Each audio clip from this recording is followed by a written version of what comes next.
이제 와서 왜 오셨습니까? 보고 싶었다. 손주들도 그리고 미안하다. 이제 와서 미안하다고요?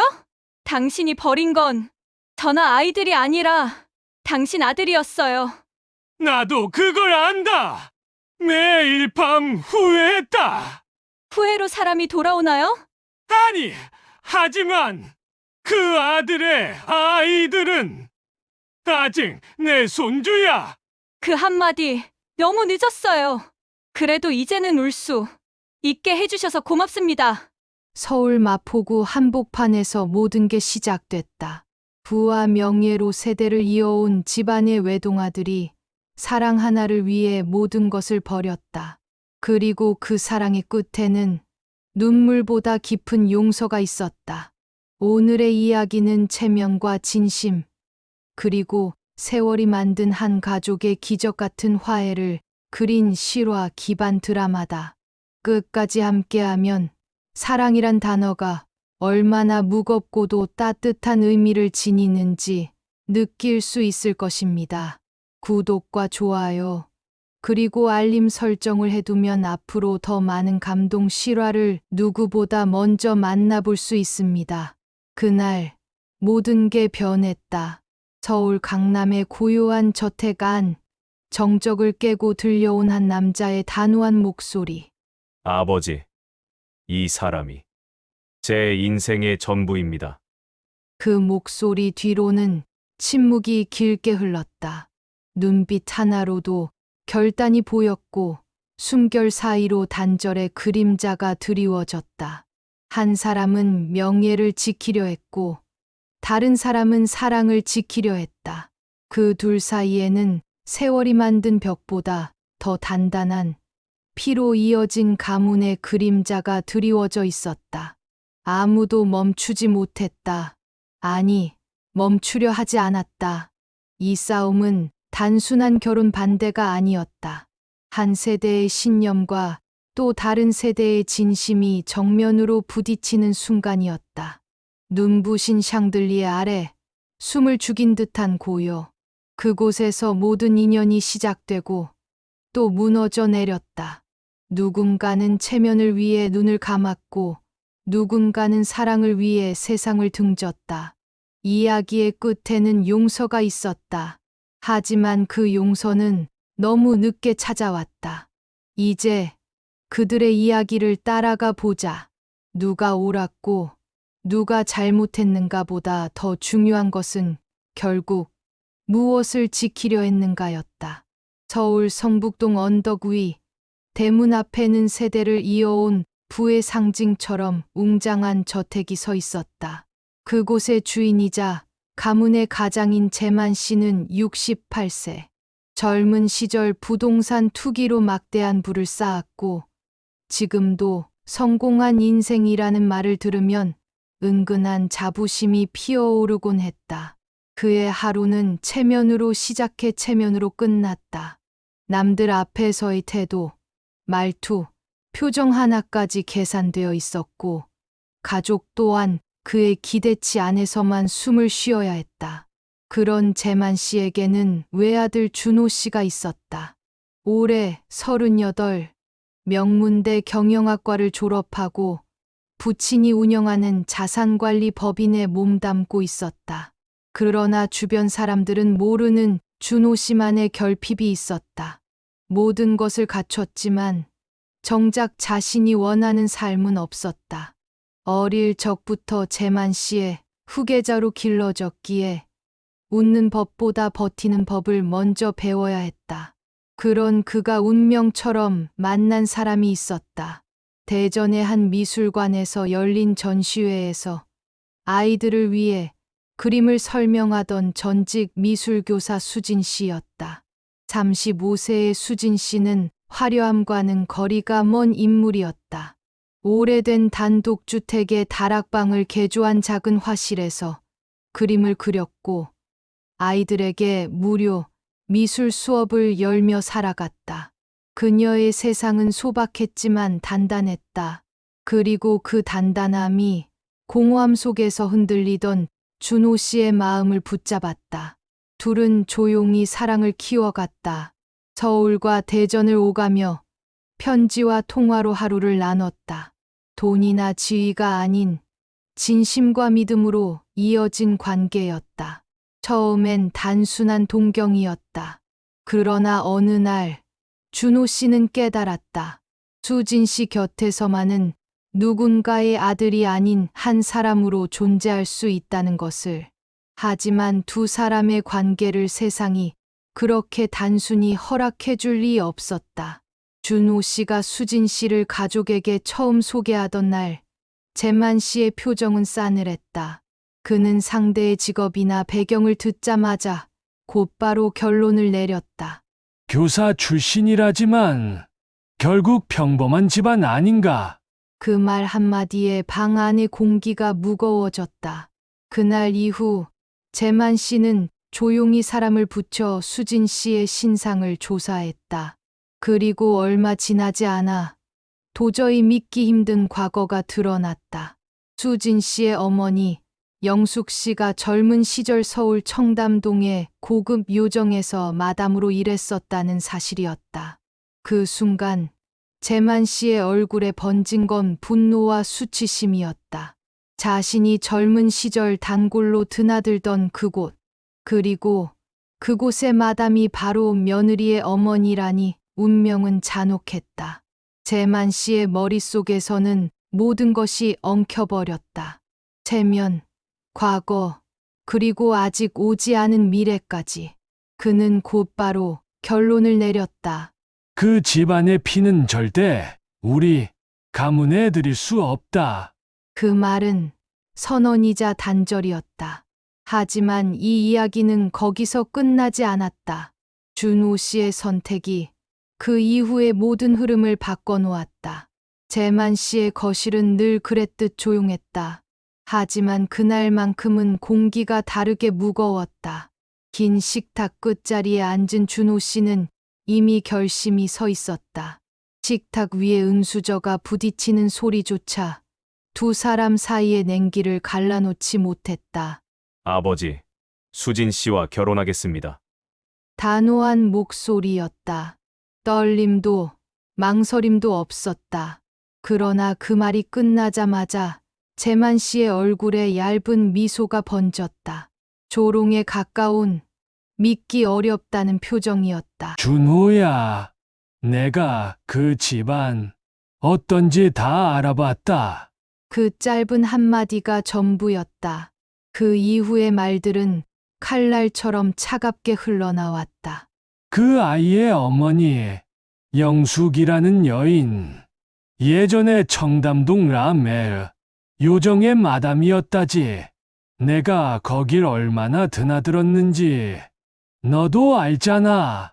그런 집안의 피를 우리 집안에 들인다고. 순간 공기가 멎었다. 준호 씨는 숨을 삼키며 아버지의 얼굴을 바라봤다. 그의 눈에는 믿기 힘든 냉정함이 서려 있었다. 아버지, 사람은 과거가 아니라 현재로 판단해야 합니다. 재만 씨는 웃음기 없는 눈으로 아들을 바라보았다. 넌 아직 세상을 몰라. 체면이 무너지면 모든 게 끝이야. 그 대화는 결코 서로에게 닿지 않았다. 벽처럼 마주선 두 세대는 결국 서로의 언어를 이해하지 못했다. 준호 씨는 그날 이후 집을 떠났다. 하루아침에 후계자의 자리도 재산도 이름도 모두 내려놓았다. 재만 씨의 서재에는 그가 직접 서명한 상속 포기각서가 놓여 있었다. 그리고 그 아래 단 한 줄의 메모가 있었다. 아버지, 체면은 남지만 사랑은 남지 않습니다. 그날 밤 수진 씨의 작은 화실문이 열렸다. 문턱에 선 준호 씨의 손에는 낡은 캐리어 하나뿐이었다. 그는 웃었지만 그 미소에는 미세한 떨림이 있었다. 이제부터는 우리 둘의 인생이야. 두 사람은 그렇게 서울을 떠났다. 모든 걸 내려놓고 새벽마다 시장에서 손을 맞잡았다. 무거운 상자 대신 서로의 온기를 들고 하루하루를 새로 쌓아 올렸다. 하지만 행복은 길게 머물지 않았다. 그들이 세운 작고 따뜻한 세상 위로 예기치 못한 그림자가 서서히 드리워지기 시작했다. 대전 외곽의 재래시장 골목, 아침 안개가 아직 거치지 않은 시간, 수진 씨와 준호 씨는 늘 그렇듯 손을 맞잡고 새벽 일을 시작했다. 지게차 소리, 상인들의 외침, 삶의 냄새가 섞인 그곳이 이제 두 사람의 세상이었다. 비닐 천막 아래에 쌓인 과일 상자를 정리하던 준호 씨의 손에는 굳은 살이 가득했다. 재벌가의 아들로 살던 때와는 전혀 다른 세상이었지만 그는 단 한 번도 후회하지 않았다. 오히려 수진 씨와 함께라면 모든 게 견딜만 했다. 그러나 그 평온한 일상 속에서도 세상의 시선은 쉽게 사라지지 않았다. 동네 사람들 사이에선 서울에서 돈 다 날리고 내려온 남자라는 말이 돌았고, 시장 상인들은 수진 씨를 보며 수군거렸다. 그 여자, 시즈.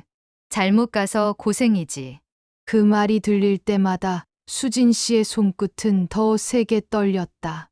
준호 씨는 그런 그녀를 안아주며 말했다. 우리 괜찮아요. 남들이 뭐라 해도 지금 행복하잖아요. 그 말에 수진 씨는 미소를 지으려 했지만 입가의 근육이 마음처럼 움직이지 않았다. 행복은 있었지만 그 행복에는 늘 싸늘한 바람이 따라 붙었다. 한편 서울의 저택 안에서는 여전히 불이 꺼지지 않았다. 재만 씨는 매일 밤 혼자 식탁에 앉아 술잔을 비웠다.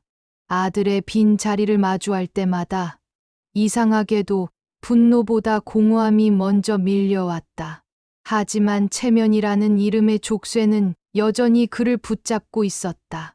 내가 틀린 게 아니야. 가문의 이름을 지킨 거야. 그는 그렇게 스스로를 설득하며 잠들었다. 그러던 어느 날 뜻밖의 전화가 걸려왔다. 서울의 한 지인이 전했다. 형님, 준우, 그 시장에서 손수, 일하며 산다네요. 매일 트럭 몰고 새벽마다 나간다네요. 그 말에 재만 씨의 손이 멈췄다. 술잔 위로 한 방울의 술이 떨어지며 유리잔이 미세하게 흔들렸다. 그날 이후 재만 씨는 몰래 아들의 소식을 찾아보기 시작했다. 운전기사에게 지시의 대전까지 다녀오게 했고 차 안에서 건네받은 사진을 오래도록 바라봤다. 사진 속 준호 씨의 얼굴은 그 어느 때보다도 밝았다. 그 옆에서 수진 씨가 웃고 있었고 뒤편에는 작은 아이들이 그림을 그리고 있었다. 그 사진 한 장이 재만 씨의 마음을 흔들었다. 저게 내가 반대한 삶의 결과란 말인가? 그는 무거운 숨을 내쉬며 사진을 서랍 깊숙이 넣었다. 하지만 그날 이후 잠을 이룰 수 없었다. 시간은 흘러 계절이 바뀌었다. 준호 씨와 수진 씨는 아이 둘을 낳았다. 행복은 여전히 검소했고 평화는 여전히 위태로웠다. 그러나 두 사람은 매일 서로에게 괜찮다는 말을 건네며 버텼다. 그 말 속에는 다짐과 위로, 그리고 두려움이 함께 섞여 있었다. 그렇게 하루하루가 쌓여갔다. 그러던 어느 비 오는 날, 세상은 조용히 그들을 시험하기 시작했다. 그날, 준호 씨는 평소처럼 장을 보러 나섰다. 하지만 그가 집으로 돌아오지 않았다. 그날 새벽, 대전의 하늘은 잿빛이었다. 창문 밖으로 쏟아지는 빗소리가 유난히 거칠게 들렸다. 수진 씨는 아이들의 이불을 덮어주며 부엌 시계를 힐끗 바라봤다.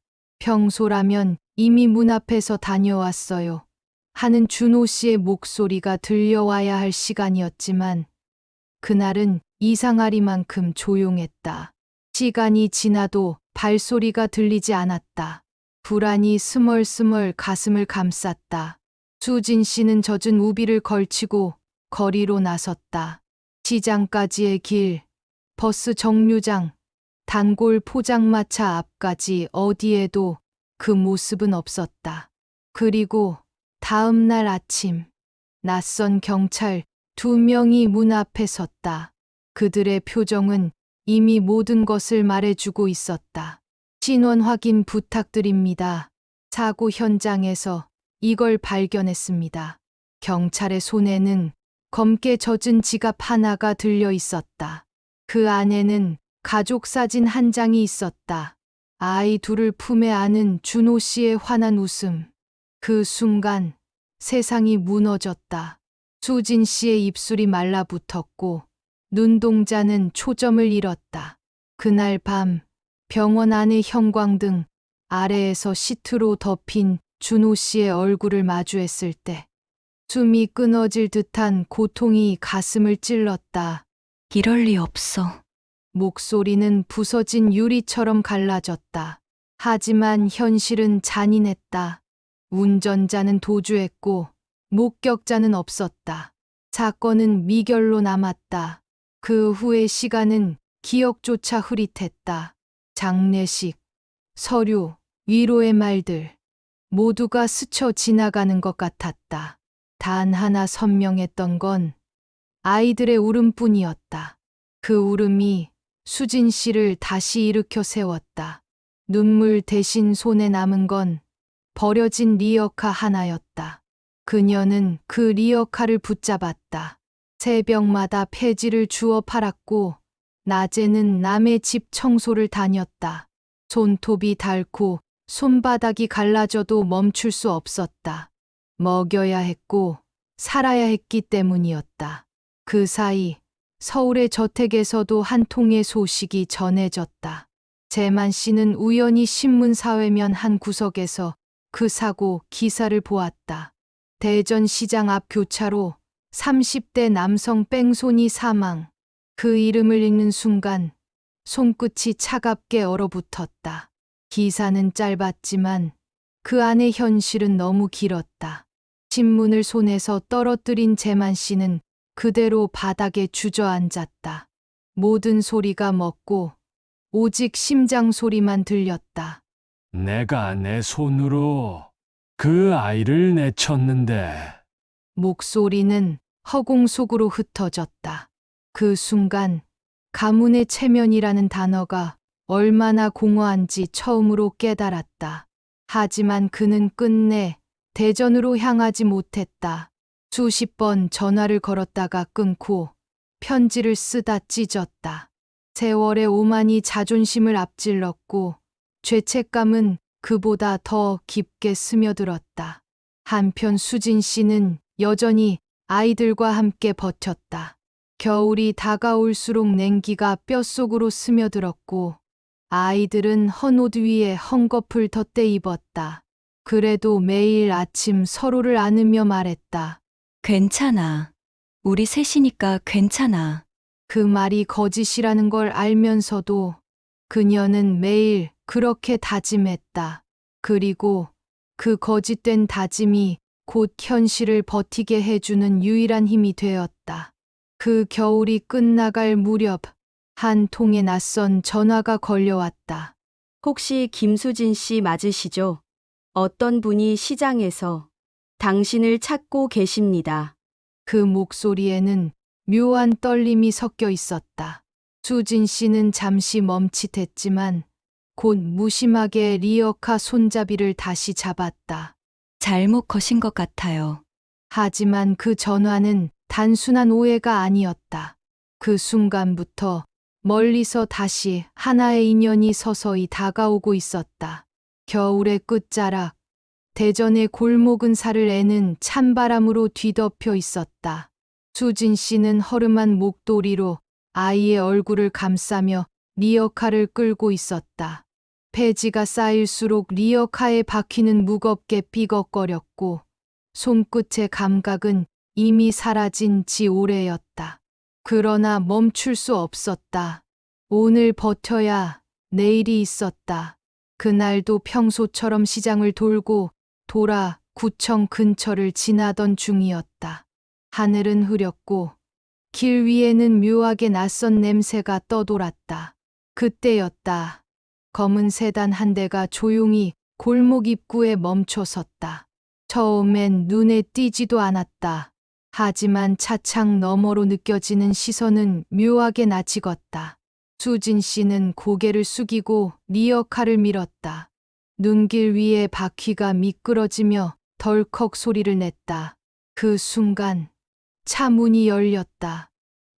수진 씨, 씨, 낯익은 낮고 묵직한 목소리가 차가운 공기를 가르며 울렸다. 몸이 굳었다. 심장이 크게 한 번 떨리더니 손이 멈췄다. 천천히 돌아보니 그곳에 서 있는 건 재만 씨였다. 세월이 흘렀지만 여전히 당당한 자세. 그러나 얼굴엔 깊은 주름과 피로가 내려앉아 있었다. 둘의 시선이 잠시 마주쳤다. 그 짧은 순간 수년간 눌러왔던 모든 감정이 한꺼번에 밀려올 것 같았다. 분노, 슬픔, 원망, 그리고 설명할 수 없는 공허함. 그 모든 것이 한눈에 담겼다. 하지만 수진 씨는 아무 말도 하지 않았다. 그저 리어카 손잡이를 다시 잡았다. 이제 와서 왜 오셨습니까? 목소리는 차가웠고 떨림이 섞여 있었다. 재만 씨는 한 걸음 다가섰다. 보고 싶었다. 손주들도 그리고 미안하다. 그 말에 수진 씨는 고개를 돌렸다. 눈가에는 얼어붙은 눈물이 번졌다. 이제 와서 미안하다고요? 당신이 버린 건 저나 아이들이 아니라 당신 아들이었어요. 차가운 공기 속에서 재만 씨의 손이 떨렸다. 나도 그걸 안다. 매일 밤 후회했다. 후회로 사람이 돌아오나요? 아니, 하지만 그 아들의 아이들은 아직 내 손주야. 그 한마디에 수진 씨의 어깨가 무너졌다. 그동안 억눌렀던 감정이 터져 나오려 했다. 하지만 눌 수 없었다. 울면 약해질 것 같았다. 한참을 그렇게 서 있었다. 눈발이 점점 굵어지며 두 사람의 어깨 위로 쌓였다. 재만 씨는 천천히 다가와 수진 씨의 리어카를 대신 밀었다. 이제 그만해. 이건 내가 해야 할 몫이야. 수진 씨는 손을 뿌리쳤다. 이제 와서 뭘 하시겠다는 겁니까? 당신은 이미 늦었어요. 그래, 늦었다. 하지만 그래도 남은 건 해야지. 그게 속죄니까. 재만 씨의 목소리는 부서질 듯 낮았다. 그가 눈을 내리깔며 덧붙였다. 그날 내가 버린 건 체면이 아니었어. 내 아들의 행복이었어. 그 말은 칼처럼 가슴에 꽂혔다. 그동안 버텨온 마음의 벽이 서서히 무너져 내렸다. 수진 씨의 눈에서 한 방울의 눈물이 떨어졌다. 그 눈물은 말보다 무겁게 오랜 세월의 상처를 녹여내고 있었다. 그날 밤, 재만 씨는 대전의 허름한 여관방에서 잠을 이루지 못했다. 벽에 걸린 낡은 시계를 보며 자신이 지켜온 모든 것이 무엇을 남겼는지 곱씹었다. 명예, 체면, 가문 그게 대체 뭐였나? 결국 아무 의미 없었는데 그의 손끝이 미세하게 떨렸다. 그리고 그 떨림 속에는 용기 아닌 후회의 무게가 담겨 있었다. 그 새벽, 그는 결심했다. 다시는 도망치지 않겠다고. 그가 내친 세상으로 이제는 직접 들어가겠다고. 다음 날 아침, 대전역 인근 허름한 카페. 창문 밖에는 부슬비가 내리고 유리창에는 빗방울이 굴러내렸다. 그 안쪽 구석 자리에는 수진 씨와 재만 씨가 마주 앉아 있었다. 두 사람 사이의 테이블에는 식지 않은 커피 한 잔과 오래된 사진 한 장이 놓여 있었다. 그 사진 속엔 아직 젊은 준호 씨가 수진 씨의 어깨를 감싸 안고 웃고 있었다. 그 뒷배경엔 작은 화실의 푸른 벽과 손으로 그린 아이의 그림이 보였다. 시간이 멈춘 듯한 그 사진을 바라보며 두 사람은 말없이 숨을 삼켰다. 준호가 참 행복해 보이네요. 재만 씨가 낮게 말했다. 그 말 한마디에 수진 씨의 손이 미세하게 떨렸다. 그녀는 조용히 눈을 감았다. 그 사람은 마지막까지 저한테 괜찮다고 했어요. 아무리 힘들어도 그 말 하나로 버텼죠. 잠시 침묵. 카페 안의 시계 초침이 딱딱 소리를 내며 흐르는 시간을 자르듯 흘렀다. 재만 씨는 떨리는 손으로 사진을 집어들었다. 그날 내가 그 말을 들었을 때 내가 얼마나 오만했는지 이제야 알아요. 재면이 사람을 지켜주는 줄 알았는데 그건 결국 내 마음을 가린 가면이었어. 수진 씨는 그를 똑바로 바라봤다. 눈동자 속엔 분노와 연민이 함께 섞여 있었다. 당신이 내렸던 그 한마디 때문에 준호 씨는 모든 걸 버렸어요. 그 사람이 원한 건 돈도 이름도 아니었어요. 그냥 가족으로 인정받는 거였어요. 그 말에 재만 씨의 눈이 흔들렸다. 입술이 떨렸고 한숨이 비틀리며 터져 나왔다. 내가 틀렸어. 그때 나는 내 아들을 지킨 게 아니라 나 자신을 지킨 거였어. 그 순간 수진 씨의 눈가가 젖어들었다. 오랫동안 참고 눌러왔던 울음이 목구멍까지 차올랐다. 하지만 그녀는 고개를 돌려 창밖을 바라봤다. 이미 늦었어요. 준호 씨는 돌아오지 않아요. 그 말은 단호했지만 그 속엔 깊은 슬픔이 배어 있었다. 잠시 후 재만 씨가 주머니에서 작은 종이봉투를 꺼냈다. 이건 준호가 마지막으로 나한테 보낸 편지야. 받지 못했을 테니 이제 내가 가져가야 해. 수진 씨는 손을 내밀지 않았다. 하지만 재만 씨가 천천히 봉투를 그녀의 앞에 놓자 그 시선이 흔들렸다. 언젠가 마음이 준비되면 그때 읽어봐요. 그 말에 수진 씨는 천천히 손끝으로 봉투를 스쳤다. 가슴이 무너지는 듯했다. 그 순간 문 바깥에서 아이들의 웃음소리가 들려왔다. 재만 씨는 고개를 돌려 창문 너머로 아이 둘을 바라봤다.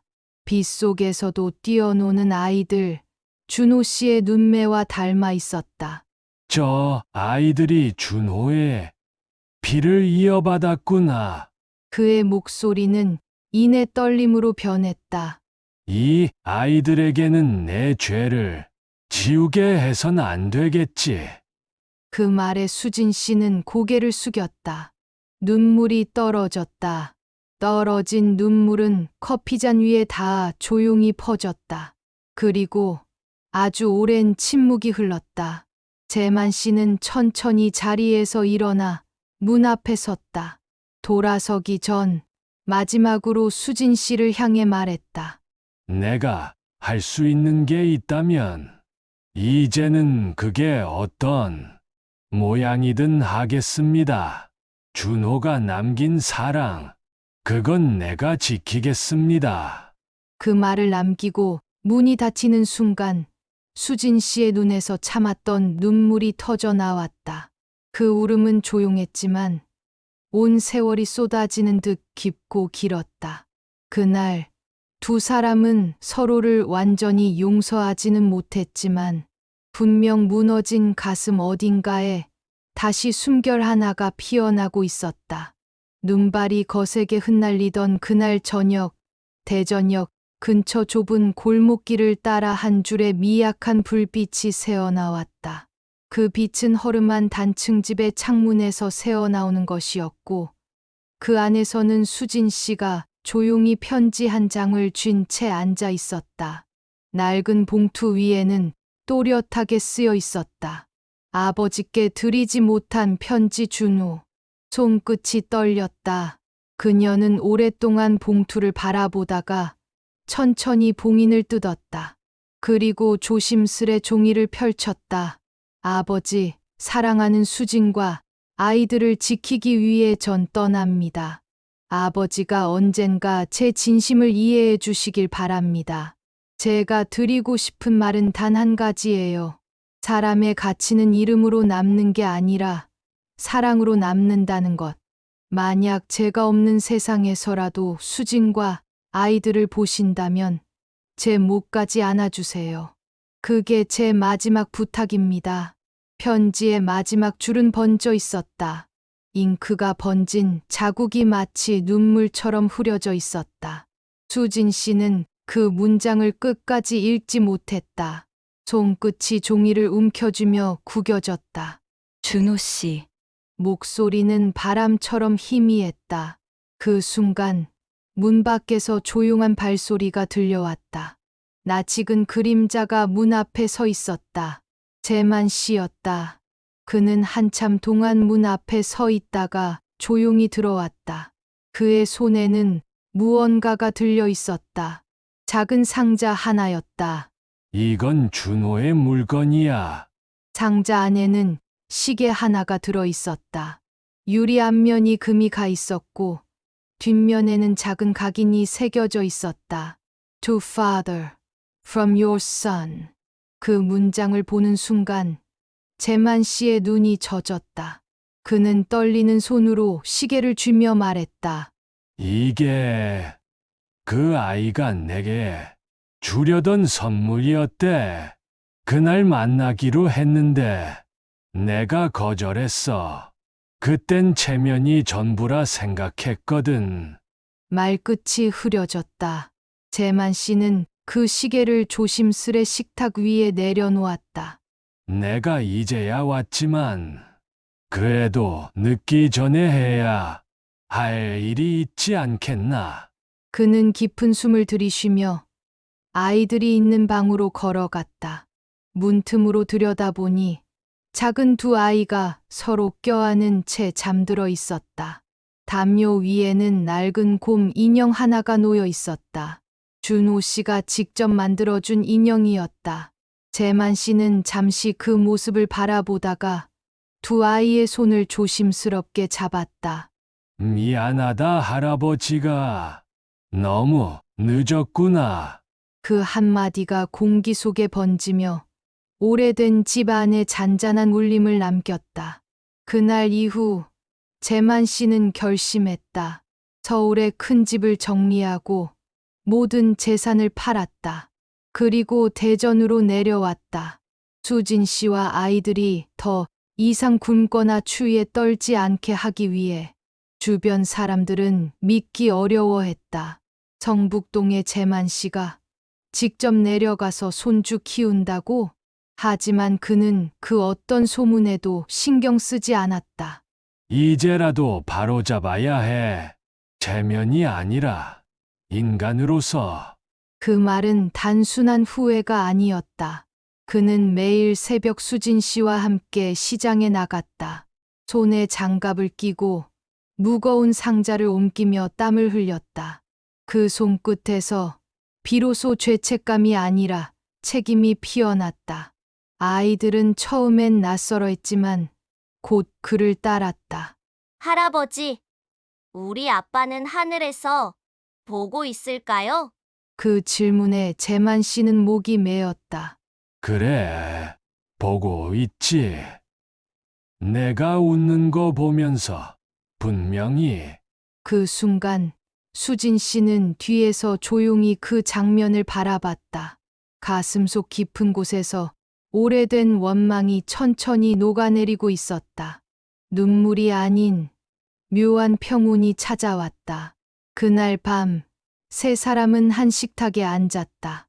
조촐한 밥상이었지만 오랜만에 웃음이 피어났다. 그 웃음 속에서 잃어버렸던 가족의 온기가 다시 살아났다. 시간은 다시 천천히 흘렀다. 겨울이 지나고 봄이 왔다. 대전의 좁은 골목길에도 벚꽃이 피었고 아이들의 웃음소리가 새처럼 날아다녔다. 그 집의 창문 너머로는 더 이상 침묵이 아니라 사람의 온기가 흐르고 있었다. 재만 씨는 매일 새벽 일찍 일어나 밥솥을 열었다. 밥 냄새가 집 안가득 퍼질 때쯤이면 아이들이 잠에서 깨어났다. 할아버지, 밥 냄새. 아이들이 뛰어와 안기면 재만 씨는 미소를 지으며 머리를 쓰다듬었다. 예전 같으면 체면을 잃는다고 여겼을 그 손길이 이제는 가장 값진 순간이었다. 수진 씨는 시장의 한가운데서 작은 미술 코너를 열었다. 아이들에게 무료로 그림을 가르치며 지나가는 사람들에게 삶의 색을 나눴다.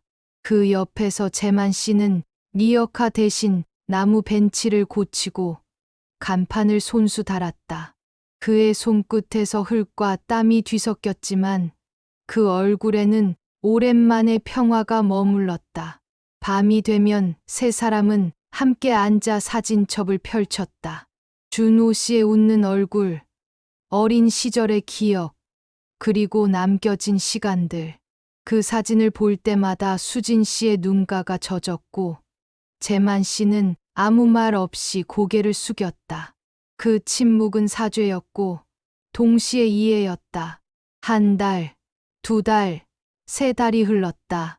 재만 씨의 몸은 점점 약해졌다. 어느 날 의사가 말했다. 심장이 많이 약해지셨습니다. 무리하지 않게 조심하셔야 합니다. 하지만 그는 웃었다. 이제야 비로소 내 심장이 제자리를 찾은 것 같아요. 그날 밤 재만 씨는 손주들의 방 앞에 조용히 섰다. 문틈 사이로 아이들이 잠든 모습을 바라보다가 천천히 눈을 감았다. 그는 마치 오래된 짐을 내려놓은 사람처럼 편안한 얼굴이었다. 다음 날 아침 수진 씨는 그의 곁에서 잠든 듯 누워있는 모습을 발견했다. 그의 손에는 낡은 시계가 쥐어져 있었고 시계의 초침은 여전히 천천히 흘러가고 있었다. 그 얼굴에는 미소가 떠올라 있었다. 준호야, 이제 됐다. 그의 마지막 표정이 그렇게 말하고 있는 듯했다. 장례식은 조용히 치러졌다. 서울에서 몇몇 지인들이 찾아왔지만 그 누구도 체면을 이야기하지 않았다. 모두가 고개를 숙였고 그가 남긴 선택을 이해하려 했다. 그가 지킨 것은 재산이 아니라 사랑이었다는 것을. 시간이 더 흘러 어느 봄날 수진 씨는 아이들과 함께 성북동의 오래된 집 앞을 찾았다. 문은 닫혀 있었지만 그곳엔 여전히 고요한 품격이 남아 있었다. 그녀는 조용히 아이들의 손을 잡고 말했다. 여기가 너희 아빠가 자라난 곳이야. 그리고 너희 할아버지가 마지막으로 돌아가신 곳도. 아이들은 고개를 들어 하늘을 바라봤다. 그 하늘엔 하얀 구름이 흘렀다. 엄마, 아빠도 우리 보고 있을까? 그럼 언제나 보고 있을 거야. 우리가 이렇게 웃는 걸 제일 좋아했으니까. 그날 수진 씨는 마음속으로 조용히 속삭였다. 이제야 진짜 가족이 되었네요. 그날 이후 그녀는 다시 그림을 그리기 시작했다. 캔버스 위에는 세 사람의 손이 맞잡은 모습이 그려졌다. 그리고 그 아래에는 이렇게 적혀 있었다. 가문의 이름보다 더 귀한 건 결국 사랑과 용서였다. 그 문장을 쓰는 순간 수진 씨의 눈가에 미소가 번졌다. 그 미소는 눈물이 아닌 평화였다. 그녀는 붓을 내려놓고 창문을 열었다. 따뜻한 바람이 집 안으로 들어왔다. 그 바람 속에 준호 씨의 목소리가 들리는 듯했다. 괜찮아요. 수진 씨, 정말 잘했어요. 그날 이후 대전의 작은 골목에서 들려오는 아이들의 웃음소리는 유난히 밝았다. 세월은 흘러 어느덧 몇 해가 지났고 시장의 풍경도 사람들의 얼굴도 변했다. 그러나 그 집의 마당에는 언제나 따뜻한 빛이 머물렀다. 그곳엔 더 이상 체면도 신분도 구분도 존재하지 않았다. 오직 사랑과 추억, 그리고 용서만이 남아 있었다. 수진 씨는 여전히 화실에서 아이들을 가르쳤다. 작은 붓을 든 손끝에는 여전히 준호 씨가 남긴 온기가 묻어 있었다. 그녀는 가끔 아이들에게 말했다. 그림이란 건 보고 싶은 마음을 그리는 거야. 사라진 게 아니라 마음 속에 계속 있는 것들을 그리는 거야. 그 말에 아이들이 고개를 끄덕였다. 그리고 어느 날 큰아이가 스케치북에 그림을 그렸다. 하늘 위에서 미소 짓는 아빠, 그 옆에 손을 잡고 서 있는 할아버지, 그리고 그 아래에서 두 아이를 안고 웃는 엄마. 그 그림을 본 수진 씨의 눈가가 다시금 젖었다. 그러나 이번엔 슬픔이 아닌 감사의 눈물이었다. 그녀는 그 그림을 화실 한켠에 걸었다. 그 옆에는 준호 씨의 시계가 놓여 있었다. 여전히 멈추지 않은 초침이 오늘을 살아가는 사람들에게 말을 걸듯 움직이고 있었다. 시간이 흘러 아이들은 자라났다. 학교에 다니며 성실히 공부했고 사람들에게 배려와 따뜻함을 배워갔다. 그들의 마음에는 가문의 이름이 아닌 사랑의 이름이 새겨져 있었다. 서울에서 재만 씨의 이름은 여전히 남아 있었다. 그러나 그의 재산보다 오래 남은 것은 대전시장 사람들의 입에서 오가는 짧은 이야기였다. 예전에 저기서 함께 장사하던 어르신 있잖아요. 그분 덕분에 우리 모두 사람이 됐어요. 그 말이야말로 그가 남긴 진짜 유산이었다. 어느 봄날 오후 수진 씨는 다시 그때의 길을 걸었다. 준호 씨와 처음 만났던 미술관 앞 벚꽃잎이 흩날리는 그 자리에서 잠시 발걸음을 멈췄다. 햇살이 부드럽게 내려앉고 미풍이 옷자락을 스쳤다. 그녀는 조용히 하늘을 올려다보며 속삭였다. 우리 결국 잘 버텼어요. 그 말 뒤로 어디선가 들려오는 듯한 한 목소리가 있었다. 그래요. 당신 덕분이에요. 바람이 살짝 흔들리며 꽃잎 몇 장이 그녀의 어깨 위로 내려앉았다. 그날 그녀는 다시 웃었다. 슬픔이 아니라 끝내 이겨낸 사람만이 지을 수 있는 미소였다. 이야기는 그렇게 조용히 끝을 맺었다. 그러나 진짜 결말은 아직이었다. 그날 밤 화실 창문에 붙어 있던 메모지 하나, 그 위에는 단 한 문장이 적혀 있었다. 사랑은 사라지지 않는다. 용서가 그것을 완성시킨다. 이 이야기는 결국 체면을 버리고 진심을 택한 사람들의 기록이었다. 세상은 그들을 잊을지라도 그들이 남긴 사랑은 결코 사라지지 않았다. 여러분은 어떻게 생각하시나요? 사람의 과거보다 현재의 진심이 더 중요하다고 믿으시나요? 댓글로 여러분의 마음을 남겨주세요. 오늘도 긴 이야기 끝까지 함께해 주셔서 감사합니다. 이런 진심 어린 이야기들을 더 만나고 싶다면 구독과 좋아요, 알림 설정 잊지 마세요. 다음 이야기에서도 잊고 살던 사람의 온기를 다시 느낄 수 있을 겁니다.